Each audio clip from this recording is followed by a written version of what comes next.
Hi again, it's another Open Court Shorts here with Grant Hill, Chris Bosh. Isaiah Thomas, what's going on over there? I was saying, don't ask me first. Okay, all right, we'll come to you first.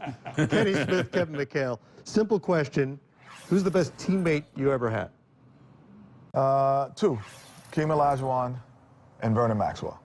Because? Hakeem Olajuwon was really good. Well, not just was good, he's the most honorable person I've ever been around.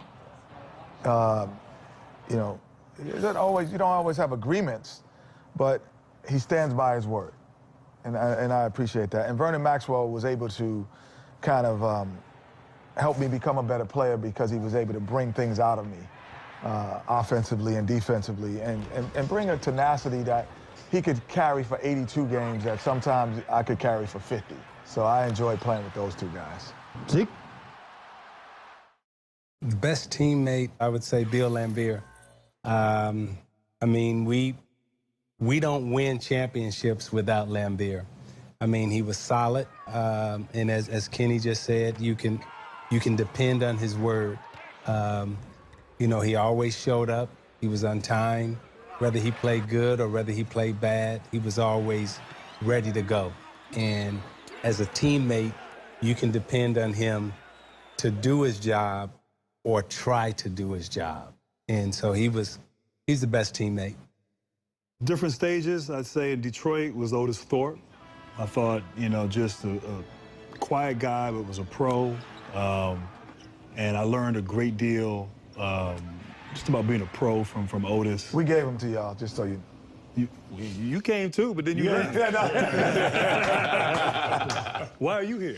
Right, exactly. And then, you know, in Orlando, Monty Williams. You know, I was going through a tough time, and he was, you know, when I was hurt, just a good teammate, you know, character, faith, good friend. And then at the end of my career, you know, probably playing with Nash. You know, Nash was he was a point guard who didn't really want to shoot. Sometimes you'd have to, you know, force him to shoot. But he was the kind of guy that would come to you, and if you missed a shot, he made it seem like it was his fault. And just was a real low-maintenance superstar. He had a good spirit about him that was fun to be around. So the three different stages of my career, probably those three guys. Chris, you ready for me? Yeah, I'm ready now, man. I would go with Shane Battier. You know, me and Shane connected. We only played 3 years together, but it felt like much longer. But you talk about a big-time player that showed up when it was time to play basketball, when it was either win or go home. He showed up every time. And, I mean, every night he would compete. He never complained. And he was just one of those reliable guys and a great friend, very smart. And, you know, we don't win championships without that guy. 1 through 15, the thing that people don't know is every guy on that team plays a part in that championship year, from the guys on the bench to the dude who scores all the points. And if one person doesn't do their job, it just doesn't happen. And I can recall a moment that each guy stepped up big time and made things happen. And Shane, every time, I would play with him right now.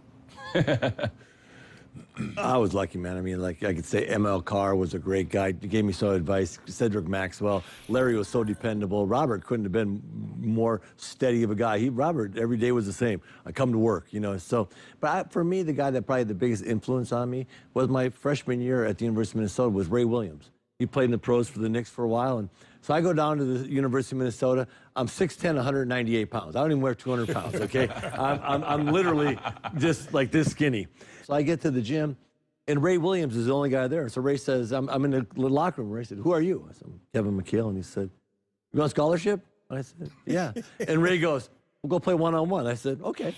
So we go up on the floor. We start playing one-on-one. I beat Ray. So the first game, I beat him. Ray says, run it back. I said, okay. He beats me, play best out of 3. Well, I beat him best out of 3. Then, you know, Ray's looking at me. And so then guys are coming to the gym and they want to play, but, you know, there's only 2 baskets at Williams Arena. And we got 1 basket, we're playing 1-1. There's 12 guys wanting to get a run in, and Ray is saying no. I'm playing this dude one-on-one. And so now we get, he called a foul. And I said, that's not a foul. And then he said, my ball. I said, no, it's not your ball. So we start swearing at each other and arguing with each other. The guys on the other team, my teammates, now, I don't even know any of these guys. My first day I'm at the University of Minnesota. This is in the summer. Their eyes are this big, and they're thinking, Ray's going to kill this guy. Because like, Ray's crazy, New York guy. And so we play anyways. We get done playing, and Ray looks at me.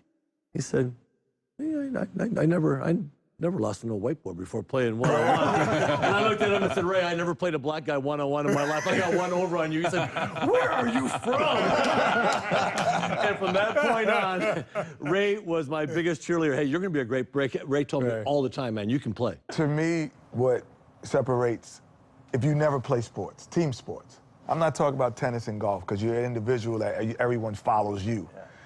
Team sports is about, there is no, that's why I think globally we're able to understand things from a different point of view because all race, creeds, and colors. And I said this probably a couple years ago. The first time I ever hugged anyone from another race was on a basketball court. We won a game and I hugged the guy. It's the first time ever. So, and then you go, oh, it ain't no different. It's all the same.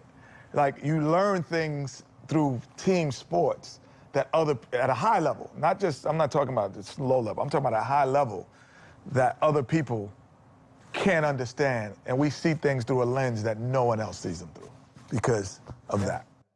It's good stuff. We'll have a group hug after the tape. I've hugged a white guy before. Yeah, exactly. He's over that, man. Already checked it off. Yeah, that's the bucket list. That's done.